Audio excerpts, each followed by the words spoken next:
భూమా అఖిలప్రియ ఫ్యామిలీలో ఏం జరుగుతోంది? మంచు ఫ్యామిలీలో జరిగిన పరిణామాలతో అక్క చెల్లెళ్ళు ఒకటయ్యారా? చాన్నాళ్ల తర్వాత ఆళ్లగడ్డపై అడుగుపెట్టిన మౌనికకు ఏం తెలిసొచ్చింది? రాజకీయ ప్రకటనను ఎందుకు వాయిదా వేసుకుంది? ఆస్తుల చర్చలు ఎంతవరకు వచ్చాయి? ఇవే ప్రశ్నలు చాలా మందిని వెంటాడుతున్నాయి. భూమా అఖిలప్రియ ఫ్యామిలీలో ఆస్తుల వ్యవహారం ఎంతవరకు వచ్చింది? అఖిలప్రియ, మౌనిక ఫ్యామిలీలు ఎవరికి వారే తన తల్లి శోభా నాగిరెడ్డికి ఘాటు వద్ద నివాళులర్పించారు. చాన్నాళ్ల తర్వాత భూమా మౌనిక ఫ్యామిలీ ఆళ్లగడ్డలో అడుగుపెట్టింది. మొన్నటి ఎన్నికల్లో అఖిలప్రియ తరపున ప్రచారం చేయలేదు మౌనిక. దీంతో అక్క చెల్లెళ్ళ మధ్య విభేదాలు తారాస్థాయికి చేరాయనే ప్రచారం లేకపోలేదు. ప్రస్తుతం జరుగుతున్న పరిణామాలతో ఆ ప్రచారానికి బ్రేక్ పడిందనే చెప్పొచ్చు. రీసెంట్గా మోహన్ బాబు ఫ్యామిలీలో విభేదాలు పీక్స్కి చేరాయి. ఫ్యామిలీలో గొడవలకు మౌనికే కారణమని మోహన్ బాబు ఆడియో రిలీజ్ చేయటం వంటి పరిణామాలు చోటు చేసుకుంటాయి. ఈ క్రమంలో మౌనిక దంపతులు ఆళ్లగడ్డకు రావటంతో ఏం జరుగుతోందోనన్న చర్చ మొదలైపోయింది. ముఖ్యంగా తల్లి శోభా నాగిరెడ్డి పుట్టినరోజు, వర్ధంతికి ఘాటుకు వెళ్లి నివాళులర్పించేది మౌనిక. మీ పెట్స్ కి గ్రూమింగ్ నుంచి బర్త్డే సెలబ్రేషన్స్ వరకు అన్నింటిలో మంచి ఆఫర్స్ ని మాయా టైల్స్ అండ్ ట్రయల్స్ వారు మీ ముందుకి తీసుకుని వచ్చారు. ఎక్కడో కాదు, మన బాజ్పల్లిలో. Phone number 8985555318. మనోజ్ ను మ్యారేజ్ చేసుకున్న తర్వాత కేవలం తల్లిదండ్రులకు నివాళులర్పించి ఘాటు నుంచి మళ్లీ హైదరాబాద్ కి వెళ్లిపోయేది మౌనిక.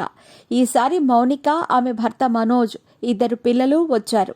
తన అక్క ఆళ్లగడ్డ టీడీపీ ఎమ్మెల్యే అఖిలప్రియ ఇంటికి వెళ్ళింది మౌనిక ఫ్యామిలీ. మ్యారేజ్ తర్వాత ఇలా ఇంటికి రావటం ఇదే తొలిసారన్నది స్థానికుల మాట. మౌనిక ఇంటికి వచ్చిన సమయంలో అఖిలప్రియ అధికారిక కార్యక్రమాల నిమిత్తం బయటకు వెళ్లారు. సాంప్రదాయం ప్రకారం హారతిచ్చి ఇంట్లో వాళ్లు మౌనికను ఇంట్లోకి ఆహ్వానించారు. తన చెల్లి ఇంటికి వచ్చిందన్న విషయం తెలియగానే వెంటనే ఇంటికి వచ్చేసింది అఖిలప్రియ. ఇటు అఖిలప్రియ, అటు మౌనిక ఫ్యామిలీలు కలిసి కూర్చొని భోజనం చేశాయి. పేరెంట్స్ చనిపోయిన చాలా రోజుల తర్వాత అఖిలప్రియ, మౌనిక, తమ్ముడు విఖ్యాత్ రెడ్డి ఇలా భోజనం చేసి చాలా రోజులయ్యిందట.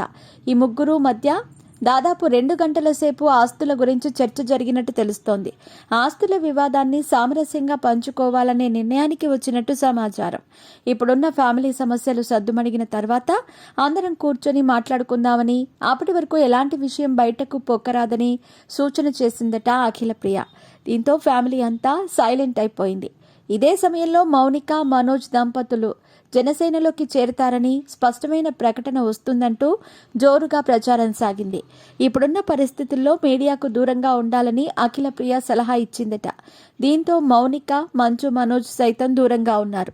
ఒకానొక దశలో మీడియా ఈ విషయాన్ని లేవనెత్తినప్పటికీ తప్పించుకునే ప్రయత్నం చేశాడు మనోజ్.